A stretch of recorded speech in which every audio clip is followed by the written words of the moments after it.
लक्ष्मीच्या पावलांनी या मालिकेच्या आजच्या भागामध्ये प्रेक्षकांना आपण पाहत आहोत की किचनमध्ये दिनकरराव, संगीता आणि काजल बसलेले असतात.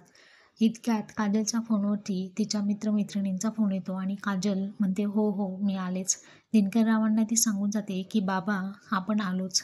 इतक्यात संगीता तिच्याशी बोलत नसते, परंतु इनडायरेक्टली तिला म्हणते, आपण मुलगी आहे ना, तर मुलीसारखं वागावं, असा धसमुसळेपणा बरा नव्हे. आता तुझं लग्न ठरलंय ना, असं इनडायरेक्टली संगीता बोलते.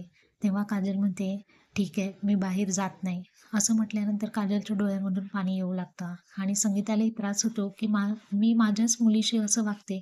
दिनकरराव म्हणतात, अगं तिच्याकडून चूक झाली मान्य ना, आपण तिला समजावी लागेल, परंतु तू खूपच कठोर वागत आहे.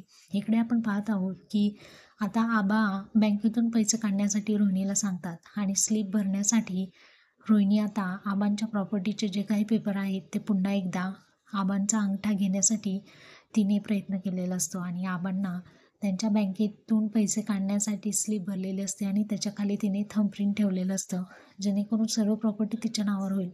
परंतु देवाच्या कृपेने आबांकडून ते पेपर्स खाली पडतात आणि आपल्याला असं पाहायला मिळतं आहे की आता अद्वैत आणि सरोज या दोघांमध्ये कोणताही संवाद नसतो, परंतु कलामुळे दोघंही पुन्हा आता बोलू लागणार असतात.